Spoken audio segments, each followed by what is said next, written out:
There we go. Hello, everyone. Welcome to Literally Alive. Admitting more people. My name is Robert Diamanti. I'm very excited to welcome Katherine Hagopian Berry, who will read from her book, Last Year, available from Littoral Books, and poet Meghan Sterling, who will read from These Few Seeds. Literally Alive is brought to you by award-winning Littoral Books, Maine's independent publisher of poetry, fiction, and nonfiction books based in Portland, Maine. Visit the website literalbooks.com, I put that in the chat, to purchase Maine Writers and Publishers Alliance award-winning anthology, Enough, Poems of Resistance and Protest, and North by Northeast 2, which in my opinion is the must-read of summer 2021, and I happen to be in it. Please order directly from Littoral Books. I have put links in the chat, so open up your chat window, buy a copy or two of each, and send one to someone as a gift. I want to remind everyone that tonight's event is being recorded and shared on the Littoral Books website. All previous recordings can be viewed on the Literally Alive webpage. If you are joining us as a guest, everyone knows the drill. Do I really need to read this? No. I don't think so. Welcome, Kate and Meghan. Hello. Hello.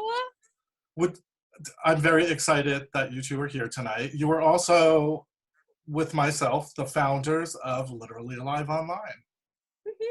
Right? Meghan, were you a part of the Literally Live when we did it at the Footlights Theater? Oh, yes. You were there that night, right? Oh, yes. I remember you reading your incredible short story about the Barons. Oh, that was nice of you to remember. I just remember how much fun it was. We packed that place, didn't we? We packed it. It was electric.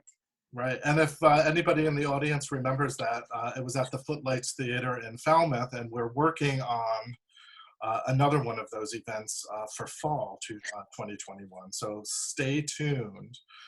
I'm going to just jump right in tonight and let you two start talking. But I was talking with Katherine beforehand, and she had a great story about how you two met and how your sort of modern poetry career, or your moment, happened with the publication of Balancing Act. So talk to us about that. Sure. Kate, do you want to start? Yeah, I guess I can start with that. Explain our meet cute. Our meet cute.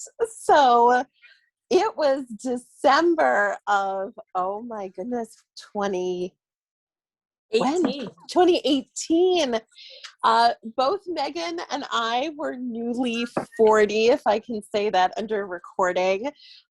We both were poets in our soul that had been sort of swept up in motherhood and in relocation and in building new lives.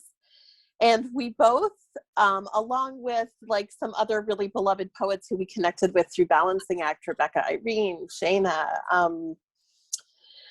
we saw this call for Balancing Act 2, and we're like, feminist women's poetry. I remember that woman. I remember that person. And we sent out poems, and they got in. And I vividly remember this book launch. This was my first book, the first time I'd ever been in print as a poet. That wasn't from my college lit mag or something, and standing there, and we were all in a circle, and we were all sort of telling each other the same story, and the story kept going. We feel ourselves again, that in these words and in this moment, in our appearance on this page and in this community, we began to find this new depth of language and this old identity. Right? Yeah. Do you want to take it from there? Yeah. And so Kate and I are both early birds. We always show up to places early. And I remember there weren't many people there. And somehow we ended up standing next to each other. I think we might have been in line to have our portraits taken, which was cool, with Robert, which was so cool. Our first time meeting Robert. And we just started chatting, and you were the one who told me, I told you my daughter's name was Adeline, and you're like, oh, like Virginia Woolf. And you blew my mind. I'd completely forgotten that Virginia Woolf's middle name was Adeline. which is really amazing. I studied Virginia Woolf in college, but Me motherhood, damages parts of your brain that take a while to come back to life. But, and I just remember that. And from there on, you and I were at every balancing act to reading, and we just forged a friendship through that. And here we you are. were phenomenal with that. Meghan has like this amazing gift about creating spaces for literary community. And she just took off like a rocket. And we did this reading in the Portland Public Library for Balancing Act, right? Oh, Where it was the marathon. It was just one of those, like, it was like the best day of my life, honestly. Can one of you read your poem from Balancing Act 2? Well, that's where I was gonna go next. Yeah. Hey, you do it. I'm pushing you to. Please read. Let's hear some of your beautiful poems. All right, let's take it away. So my poem from I had 3 poems in Balancing Act, but the one that was right for Mast Year actually starts off Mast Year. So it's the one poem I carried over from Balancing Act into my book, and it's called Inheritance. I haven't done this in a while. Wow. Inheritance. My great-great-grandmother was the wise woman. Stop. Listen. My great-great-grandmother was the wise woman. She lived under a mountain dappled with bones. She named her daughters for stars. Listen. On the back of morning blinding, they rolled away the rock, and she spoke. She spoke. I would pull skin back lovingly over those bones so she could speak to me. I would come to her across the pines and cedars, follow the path of every pendant star. I would brush each white hair, pin her scarf close. I would become this inheritance. My great-great-grandmother was the wise woman. Stop. Listen. My great-great-grandmother was the wise woman. Her village is lost under the ocean, under the mountains. We have forgotten the shape of her hands. We have only this. She was the wise woman. Listen, we know this. She was. She was. I love that one. I love that poem so much. And I love how connected you and I are both to our grandparents and our ancestors, which reminds me of a poem of mine. It's going to be in my next collection, which tentatively titled Notes from a Borrowed Field. Who knows if that's going to stick, so don't hold me to it. But this is a poem about my beloved grandmother that I wrote recently called Full Circle. Full circle. A poem came to me once, but it skirted the surface of the sheet covering my grandmother's legs. How I clasped her feet to warm them between my hands, but they didn't yield like they did on Saturdays when I used to rub her legs with lotion while she beamed in gratitude. Now it's 12 years since her death, since she pushed the air away as if to make room for her flight. Not that she believed in such things as flight or souls or heaven, but the way she looked at me as I rubbed her legs, I see again in my daughter's face. When I've spent all night with her, holding her hand for hours, although my arm falls asleep and aches as if shot. She's so grateful in the morning. She holds my face in her hands with a tenderness sharp as cracks on the surface of an egg. This morning, I almost couldn't bear it, loving her that much, being that loved, having her look into my blurry face and see sunshine, snowfall, invisible threads lifting us up into skies red as fire, which is to say, everything she thinks is magic. And how I ached knowing that change is coming for both of us fast as a bullet. And then I remembered the poem I didn't write on my grandmother's deathbed. And I saw that it had returned, that it is always returning in the way my grandmother's hands pushed at the air as though conducting music, in the way my hands tried to warm her feet, in the way my daughter now holds my face in her delicate hands, and I then hold her face in my clumsy ones. How my daughter's face is everything I never thought I would have again. The love I felt long ago staying bright enough to light another and another and another. Can we keep going? Yeah. Because of course you made me think of my grandmother poem. I lost my grandmother this September, my father's mother. And of course I lost her on the exact same day Ruth Bader Ginsburg died. And when you're a poet, you can't resist that kind of a moment. You're like, wow. And you know, full disclosure, I'm half Jewish, a quarter Armenian. Yeah, I think I have that right. And the rest of it is mud, right? So I'm well aware that Ruth Bader Ginsburg's thoughts on the afterlife were probably deeply unformed. And so when this began to play out in my head, because, you know, of course, the Jewish faith, it's much more centered on your presence here on earth, right? But when this began to play out in my head, like all of that old classical brainwashing somehow hit, and I sort of saw it play in living color, like on the shores of the river Lethe or something. Like I just could kind of imagine my grandmother walking up to Ruth Bader Ginsburg, like on the banks of whatever is next. And I was like, well, what on earth are they going to say to each other? She was like Catholic and conservative. And then I started looking at old pictures of my grandmother and pictures of Ruth Bader Ginsburg, and I realized there may be more to the story. So, of course, that was a long introduction to a short poem entitled Ruth Bader Ginsburg Dies on the Same Day as My Grandmother. I wonder what they say to each other, Justice Ginsburg and my grandmother, in the long heaven line together, eye to clearing eye.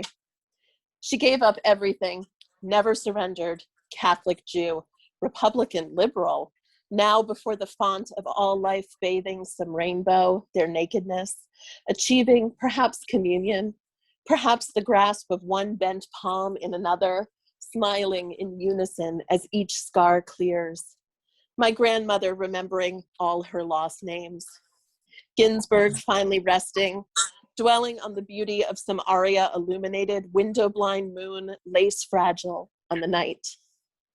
Perhaps they are already dissolving. Shell of a body unfolding, godlike gleaming, understanding everything divides into nothing at all.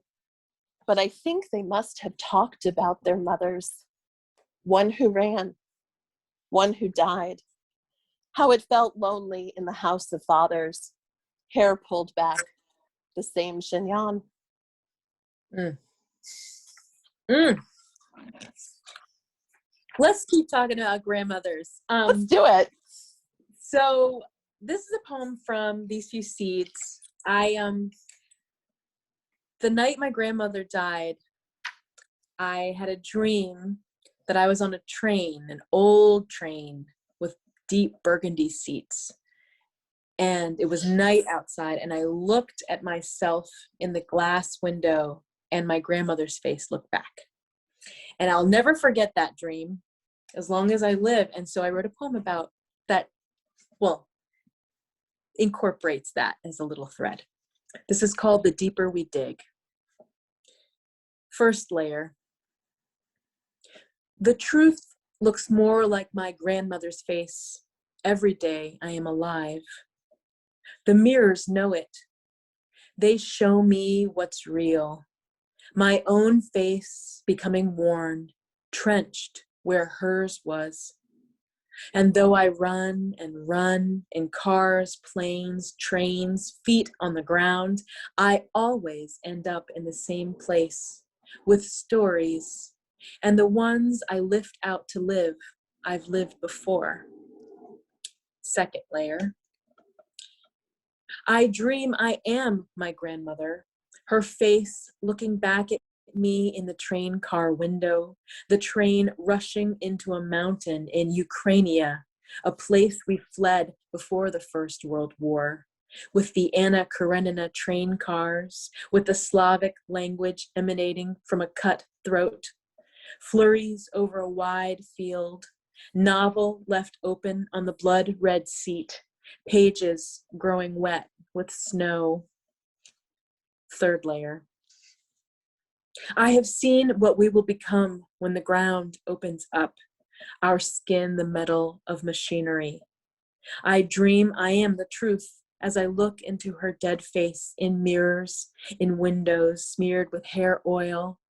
The way the truth I say isn't the truth you hear, but lives behind it, around it, evading. The passengers all imagining the past they see out the windows is the future. Oh, Meghan, that was beautiful. Robert here, not Kate. Sorry, Kate. I'm interrupting for 2 seconds. do it. Would you talk to us a little bit about These Few Seeds? This is your new book, and it wasn't published by Littoral. Would you tell us a little bit about that book? And then Sure. I have a question for both of you right after that. This book is my exorcism. This is my first full-length collection, and pretty much all of the writing has been since I had my daughter. So it took me a few years to write it, and then another 6 months to polish it, which Kate was instrumental in helping me decide which poems should stay and go. And then finding the publisher, who's Terrapin Books, based in New Jersey. Whoop whoop, holla, Robert. So this book is, it's sort of like, when I say exorcism, it's because it contains like so much of my past and like so much like hoisted into it of my life. Whereas my next collection, I think, will be like more thematically tight. In some ways, this book, I mean, there's a lot of climate catastrophe fears and a lot of grieving and a lot of loss and a lot of joy at my daughter's birth. So there are these threads that weave through. So it is a collection that works together in that way. But I think my next collection will be more thematically kind of linked in a different way. But so these are poems that I've amassed over a few years. And, writing it feels like this incredible birthing process. I mean, really, I think more maybe than future collections in some ways, because I had a baby, I started writing poems within like little moments of time when she was either napping or I could just sort of escape. I cobbled together this collection. So then here it is, and I'm so happy with it. I'm so happy I did this thing. Hold it up so we can see the The cover is by Maine artist Betty Shopmeyer. It's called Snow Melt. I know Betty Shopmeyer because she contributed to A Dangerous New World. So she does a lot of beautiful oil paintings that deal with climate emergency themes. So this is These Few Seeds, and I don't know if you can tell, but there are these little seeds blowing up in the foreground of this mountain with the snow melting. So that seems sort of perfect. It's beautiful, actually. It's a beautiful cover. You anticipated my question for both of you, and then I'm going to mute. Kate and I were chatting a little bit before you signed on, Meghan, and I had a question. I was like, when, I do short stories and also photography, obviously. How do you know when you're putting a collection together? How do you know when the collection is done? And do you start, what is the process of creating a poetry collection? I never really thought about that before. You start with a theme and then write a bunch of stories for a year. Is it sheer inspiration? I mean, what does that look like, crafting a poetry collection? Okay, why don't you answer first and then I'll go. I think it changes radically between your first and second book. At least that's my experience. And it seems to be changing again as I contemplate my third. So for my first book is now, this is my beautiful masked year. If you've been doing this for a while, you have piles and piles of poems, and you put one in and you take one out and you think, oh, this is the structure, and you think, oh, that is the structure. And at least my story goes I suffered over this for 10, 15 years. I mean, it was manuscript version 13B final, you know. And then when Littoral Books was like, do you have a manuscript? And I was like, yeah, I do. And they were like, we'd like to see it. I was like, of course, I've been working on this forever. It's totally there. And then the magic happened. The magic happened like so big and so radically. I can't even explain how it happened, but I was, you know, I was driving away from this conversation and I was like, I think I need to reorganize it again. And all of a sudden, it was almost like something out of a movie where like all the little Disney animals come and help you assemble. After years of questioning like this poem or this poem or this poem or that poem, all of the poems were like, right here, sister. And they were all poems that somehow I had touched in this amazing year since I had submitted to Balancing Act 2. And I mean, some of these were poems that I had been working on for 15, 20 years, but they were all poems that for some reason or another had called to me. And that's when I realized that they were really deeply united. You know, they were united in themes of feminine community, of ancestry, of kind of grief. I mean, not kind of, but, you know, grief about not just our climate, but also the deep inequalities in our current world, you know, is sort of a strong thread in there. Joy at motherhood. And above all, I think the animating force of master is the sense of wonder. You know, the story of the book is that old things can become new. I love it. I feel like for me, you know, I wrote all these in a flurry these last couple, you know, the last few years after the birth of my daughter. So my obsessions were fairly contained, right? I was totally obsessed with my daughter. I was totally obsessed about the climate emergency. I was totally obsessed with those two themes and how they dance, because she is the future. And, you know, so many things happened when I was pregnant with her. Donald Trump was elected president. There were these terrible, terrible fires all over the world, you know, that were raging and continued to rage in the first few years of her life and are still raging and are coming back. And so these themes were really contained within these last few years. And then from this place of being a mother, reflecting upon the past and, you know, reflecting upon my grandmother's death, which I did not handle well at the time, to put it mildly, and reflecting 12 years later with a daughter who's named after her, Adeline, and who has these moments where she reminds me so much of her. It's eerie. And so there are these things. And so when I started putting the collection together, I'm like Kate, we're kind of machines. Like, we churn out a tremendous amount of work. So then when you're choosing the pieces, I was like, what's in conversation?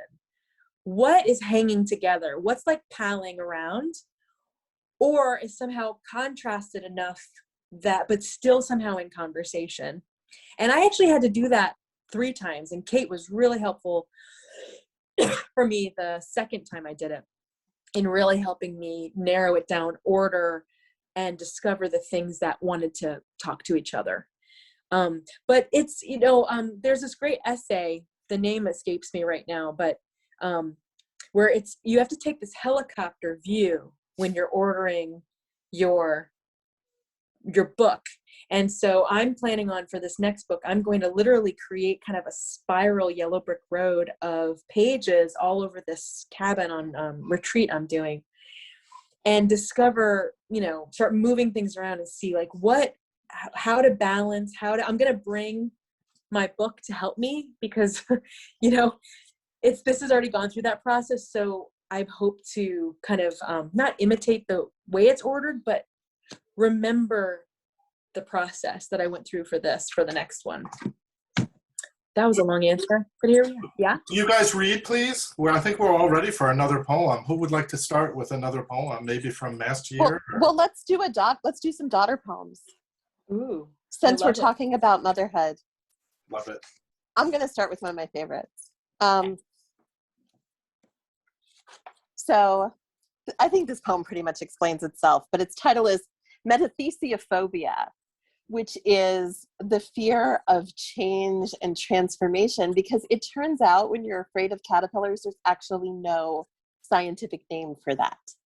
So they group it under metathesiophobia, fears of change.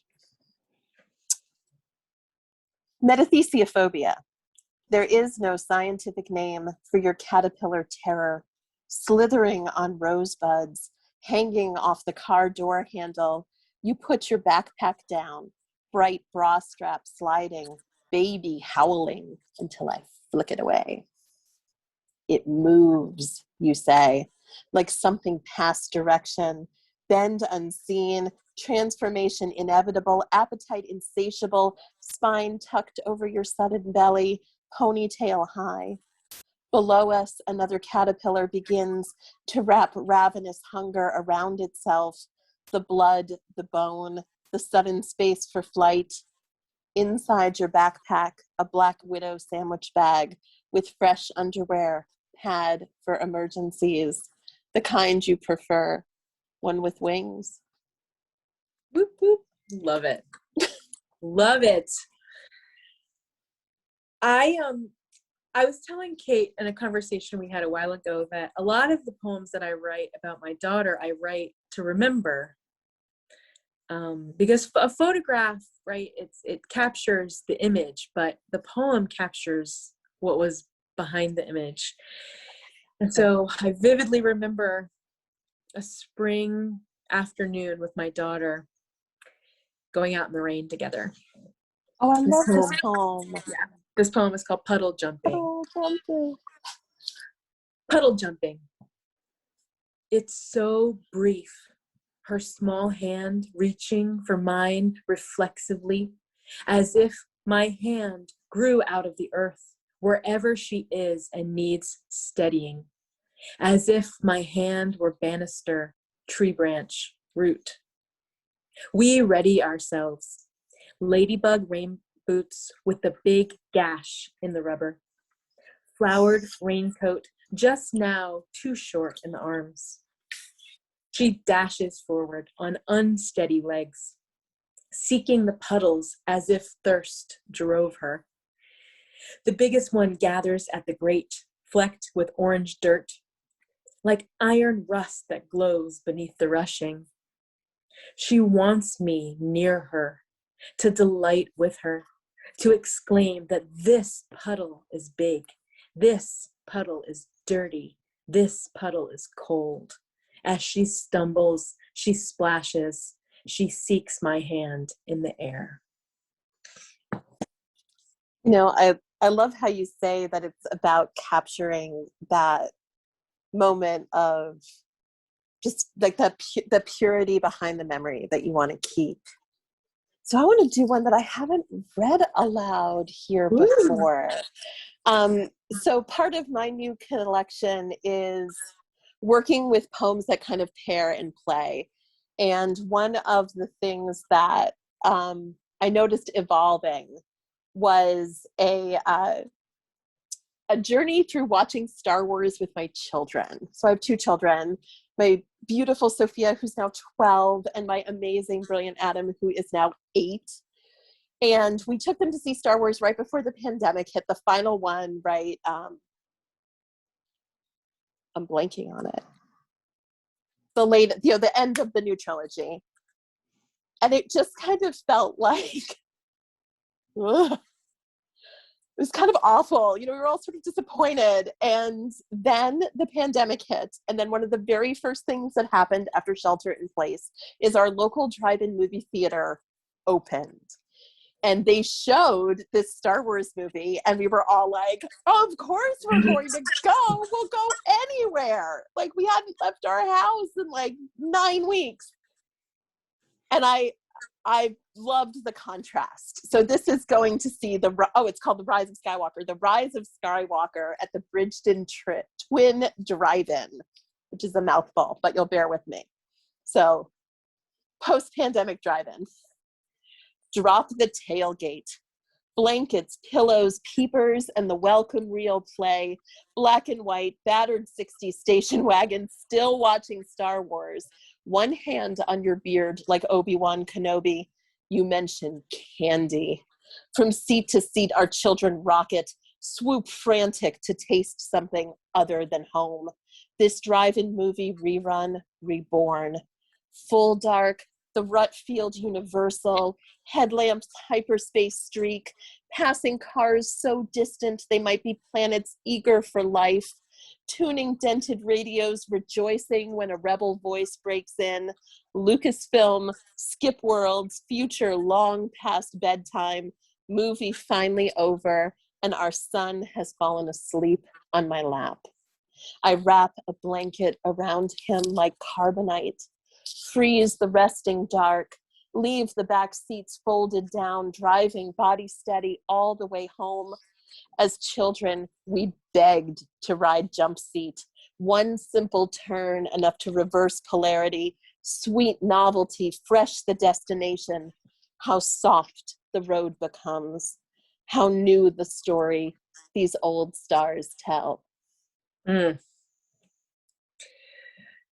Oh, wonderful. I love it.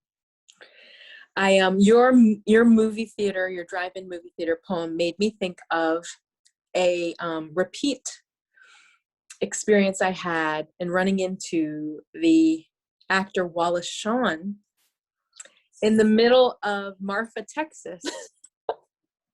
In a winter, I traveled to Marfa, Texas because— Wait, did you just say that you ran after Wallace Shawn? Ran into, Should- not after. Should we define that for those who are unfamiliar I have to hear that again.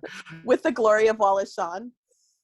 So I was in Marfa, Texas, because someone told me on a hiking trip in Vietnam to go to Marfa, Texas, because there were lots of Airstreams there and lots of art there, and I had an Airstream. So I went to Marfa, Texas, and there wasn't anyone in Marfa, Texas, except for me and Wallace Shawn. We were there. And it's this tiny little town in the middle of Texas. There's literally tumbleweed. And I kept seeing this actor who I had grown up with. So I had to write a poem about it. And here it is. Marfa, Texas. In the desert, the sky is low, snake belly white to the ground and blurred with unnamed stars, like a face after crying. I arrived there with a broken tent and toothpick legs, standing in a town square with tumbleweed and Wallace Shawn like a desert garden gnome. All travel leads us to the same conclusion, how alike we are. Even me and Wallace Shawn, standing in an empty town square under a sky yawning with clouds like giant chrysanthemums, our mouths taking water from Marfa's pipes and cisterns, our yearnings an echo, our faces the flesh of the local cactus. Never has the wind been so loud, the sky screaming with its bright blue, crying like a bird of prey above a bell tower. Never has the sound of the wind been so like the sound my mouth would make if I could speak to Wallace Shawn, telling him something memorable while the tumbleweeds circle us like hawks. We did say hello a number of times because we kept running into each other. But it's one of those things where I'm like, an empty town and Wallace Shawn, like the things we could have talked about, but it's so awkward. Like I don't even know how to start that conversation. So I didn't, and I just haven't. You could have told him you loved My Dinner with Andre. God, right? There's so many things. What about, my Princess Bride? We all have like a lifetime of jokes from his character in that movie. Oh, anyway. So, Kate, share with us something. Do you have anything from did you ever meet anyone famous or something? No. Travel anywhere? No, I did not ever meet anyone famous. I do travel.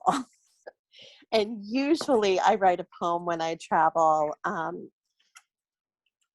And so, of course, it's going to suggest this one because it's toward the end of the book. Our last, like, really kind of big, fabulous trip is my husband and I took a 10th wedding anniversary, second honeymoon. But because we have young children, I think we did it around our 12th wedding anniversary.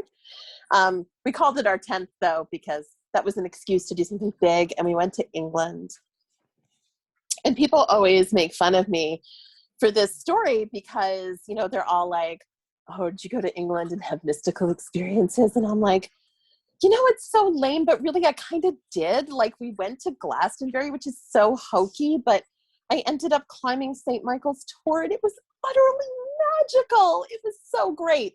So, of course, I wrote a poem, which is titled Glastonbury Autumn. And if you've been there, don't imagine any of the hokiness down in Glastonbury. Just imagine yourself on top of the Tor, looking out, and all of the cheese has faded, leaving only Avalon. Glastonbury Autumn. If you climb, the path waits for you. Faded shell, the blue dabbed stone. Roll your jeans to the ankle. Turn to the crescent moon. Ripe apples are falling into your hands, and the blackberries, oh, this once, lose nettle and sting.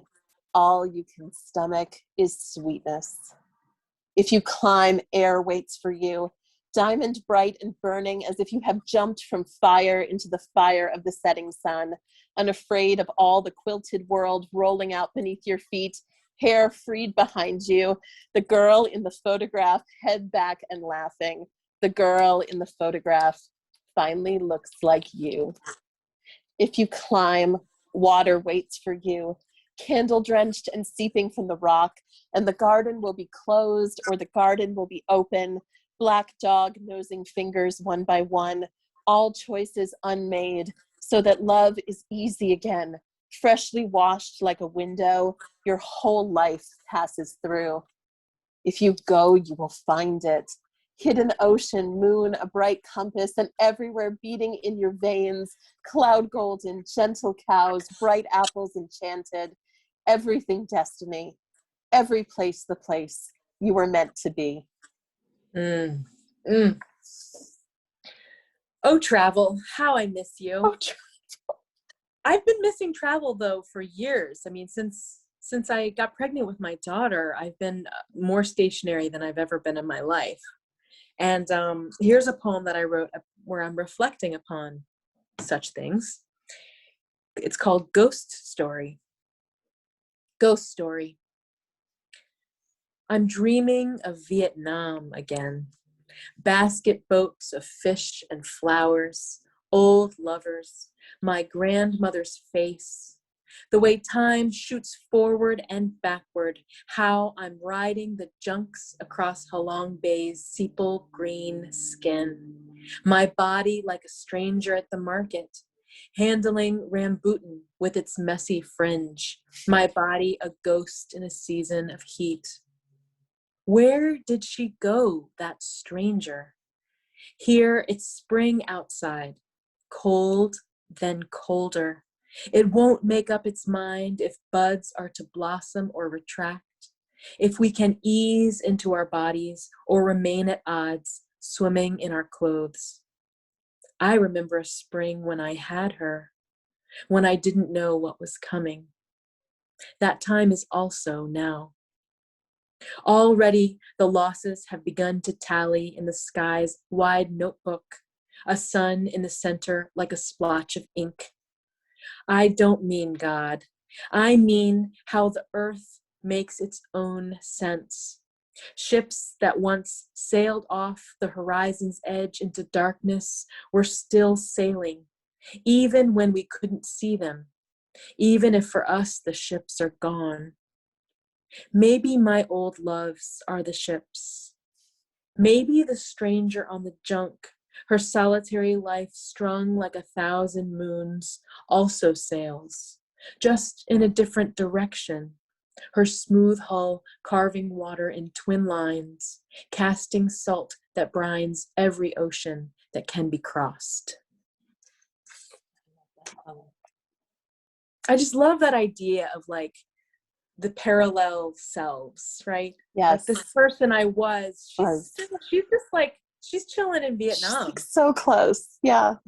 Yeah, she's doing her thing, and I'm doing this thing, and there's another me doing something else. I'm checking us. Okay, no, we're good.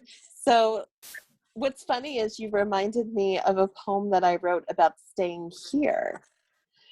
You know, the story, and it's a poem that I wrote on the way back from Lucia Owen's house, because I think some of the story of the pandemic experience is that you end up sort of re-seeing the places you are completely differently.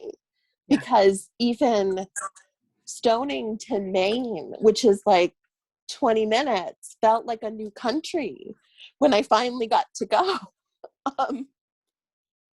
And I went to visit her right around Rosh Hashanah, so I wrote a poem called New Year.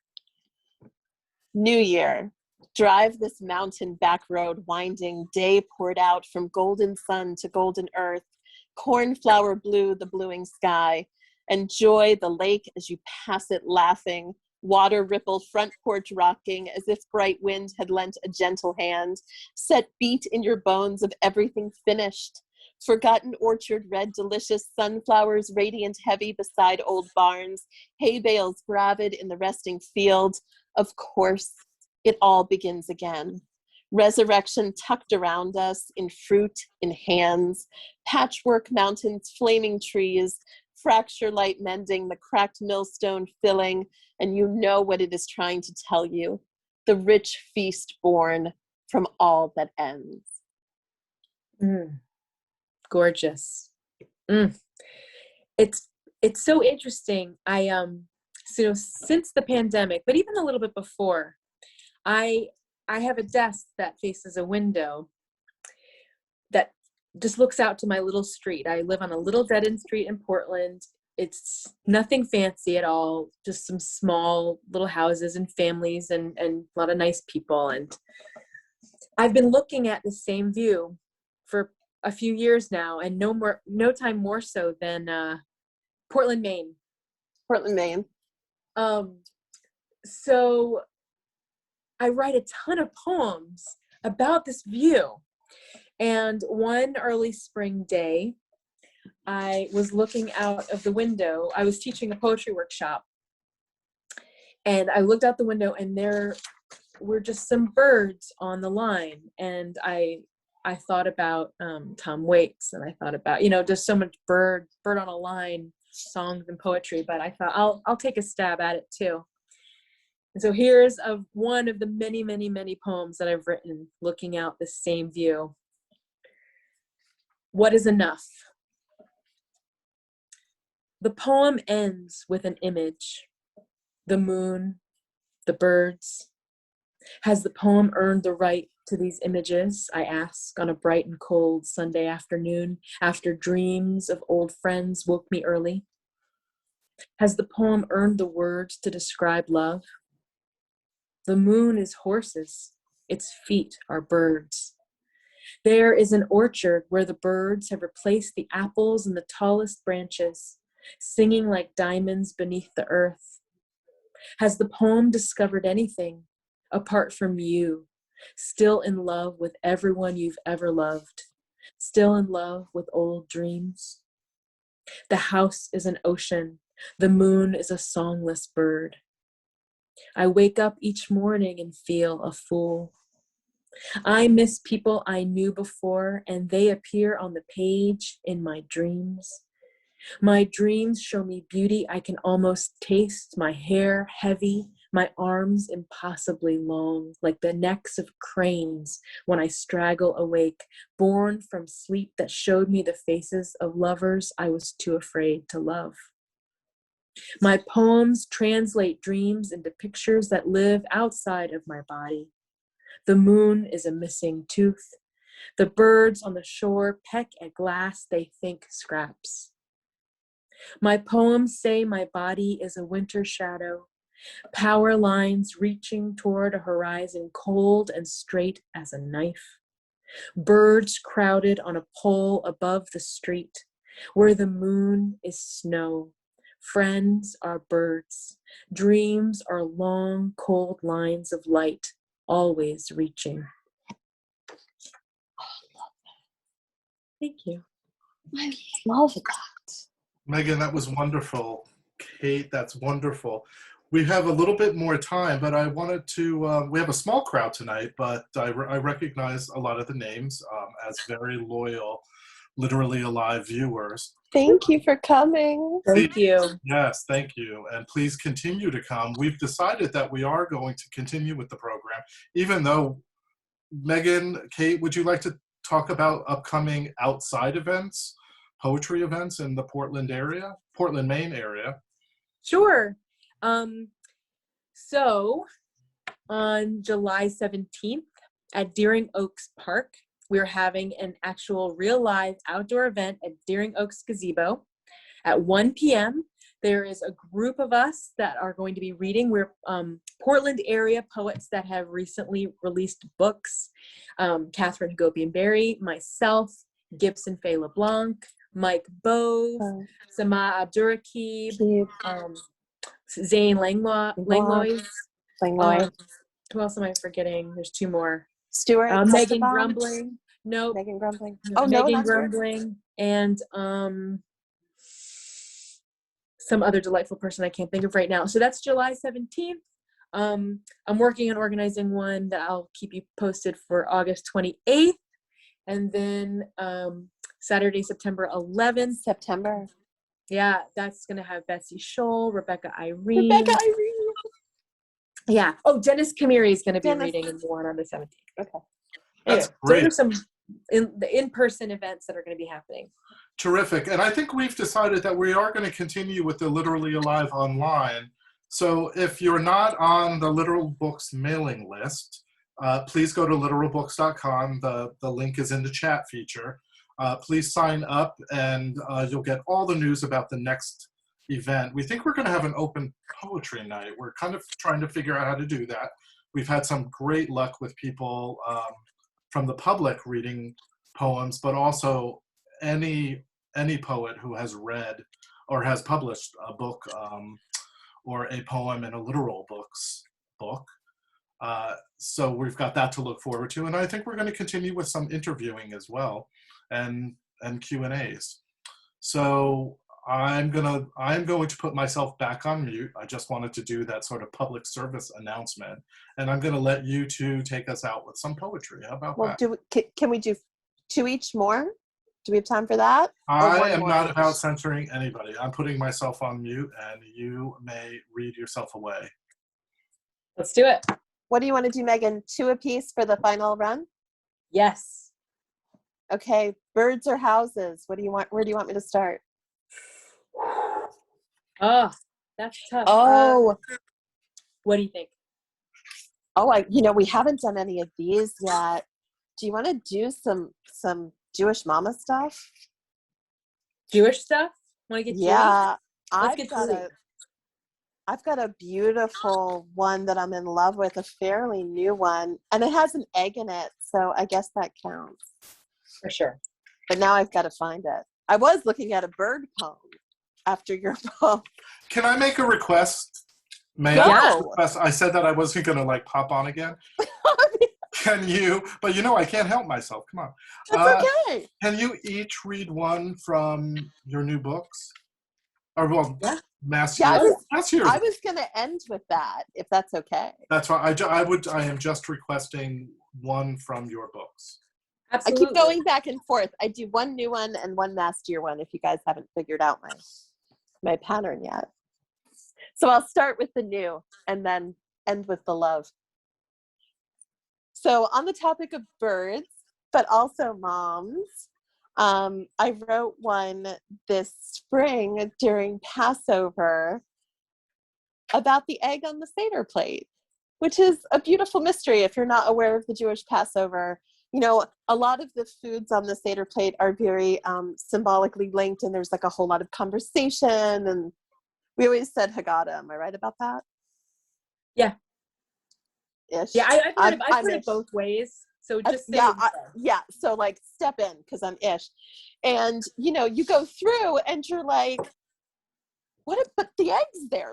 What about the egg? And 50 million rabbis tell you about everything except the egg.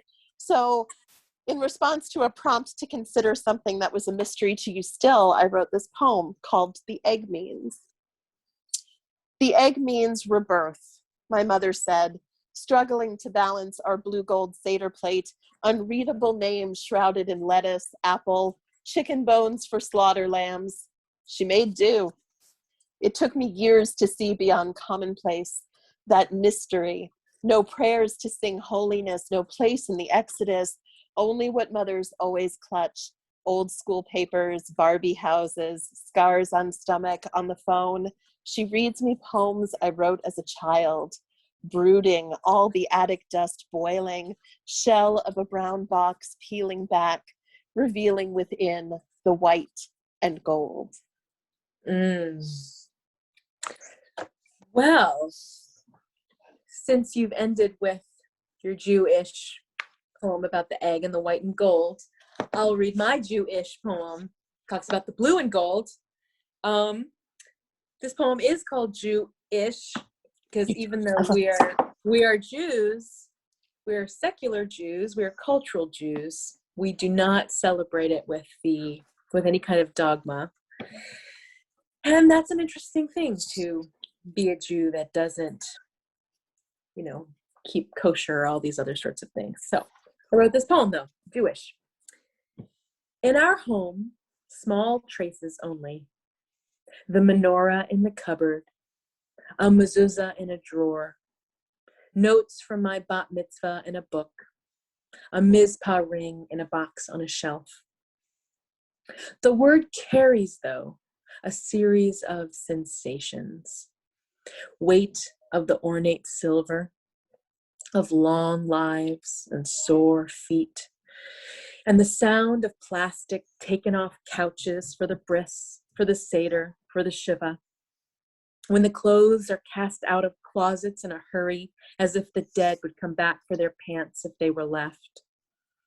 And it's a quality of air, like cigar smoke, but thinner, and the warp and weft of woven blue and gold where the weaving is tangled in the back. And the sweet purple in the throat of Manischewitz, and the tongue coated with eggs and crumbs, and the smell of hair oil and of paraffin just after a candle has been extinguished, and the color of the circles under all of my family's eyes, and the yellowing pages of books with the corners crumbling into dust, and the dust of all the dead, and the smoke like ghosts in the streets that shame us into naming ourselves, outing ourselves to keep them from disappearing.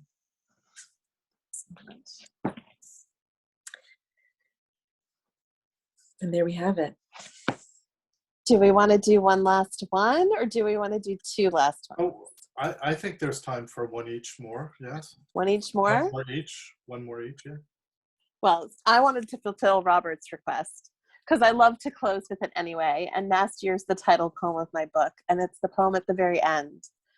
When I wrote it, it felt like I was just telling the truth of the story of this book, that everything was so glorious and so overwhelming. A mast year, for those of you who don't know, is when oak trees mysteriously decide, nobody knows how, but all the oak trees in a region decide to overproduce acorns at the same time, which then sets off an environmental chain reaction.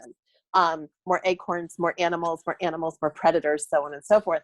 And now, coming at it years later, especially coming out of such a time of deprivation, I think, and loss, it feels kind of hopeful to read it. Less like a celebration and more like an invocation, hopefully. So this is Mast Year. Acorns, we hold one thing inside another. Selves we have put to rest. Treasures we gather. Antler, feather, black mica, sacred stone. Now the world wakes. Sail-tailed squirrels arc circles in the median, an orgy of population, acorn explosion everywhere fruiting. You plant them in the sandbox under the swing, seed all deserts grove. So bodies pile up their fatness and their hoard. So the sun dips below the oak tree, the one that bends over my garden. I track its shadow, trying to absolve it from blame. But we are all guilty, it seems, of taking advantage of abundance. The warm spring calls the flower brings the fruit falls, a carpet of sweetness on pine needles, on the dust dirt road, and we all scurry to taste. Wise crow waiting, rats flooding the yellow field, even our unlucky bodies belly full, even our oldest trees shake forth life, root whispering, feathery hand on feathery hand. Now is our time. Mm. I love that one. It's so wonderful. I'm going to end with a poem that I wrote that in some ways is kind of in some instructions or guidance for my daughter, but also it's really for myself. And where is the boundary there? Where are the lines? These are all good questions. But this poem is called How to Travel Alone. And I think a lot about travel and about how that is something from my past, and I hope something also in my future. And here this is, How to Travel Alone. You must be ready for long silences, trouble finding bathrooms, short, intense attachments to strangers, the attention of unsavory men. Bring moleskin to cover blisters, an unlined journal, pens that won't bleed in shifting cabin pressure, tarot cards to guide the journey. Prepare to hear the stories of other lonely travelers and grow to love those stories. Use them as if they are your own. Begin to forget they aren't yours. Learn of your grandmother's death while in Helsinki. Grieve along the smooth gray rocks at the shore. Throw stones into the sea and imagine they are piercing the veil between you. Get invited into a Swedish home for Passover. Encourage British children in a timeshare in Portugal to henna your hair. Run your fingers through loose bones in a pitch-dark catacomb. Lose yourself in busy cafes and be surprised by who you see in the mirror. Feel so alone, your skin aches. Over quinoa soup, regale an Australian couple with descriptions of the American North.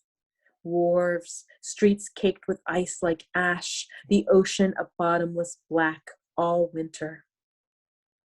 Forget the times you turned away from a shadowed alley, from an outstretched hand, the times you were afraid. Let those untaken paths remind you of the choices that brought you right here, your luggage gathering dust. I couldn't think of a better way to end it with those two poems. Wow, terrific. Love that. Meghan, Kate, thank you so much. You. Thank you. Thank you for having us. Absolutely. I want to remind everybody that you can purchase Mass Year on the Littoral Books website. Again, the link is in the chat. Balancing Act 2, which was referenced, the award-winning Enough, and all other Littoral books. Now, Meghan, how can we buy your book? You can buy my book by going to terrapinbooks.com, TERRAPIN books.com. If you go to the store, you can buy my book right there. Terrific. Thank you both so much. And I would like to end tonight's program with a huge thank you to everyone that has come. Again, please. You. Absolutely. Thank you two for reading those beautiful poems. And again, thank you for launching Littorally Alive with me, about a year and a half, a little over a year ago. And we've had some great shows over the last year, and we're looking forward to continue it. So please do sign up for our mailing list, and we look forward to having you again. I am going to end the recording now. You're welcome to stick around.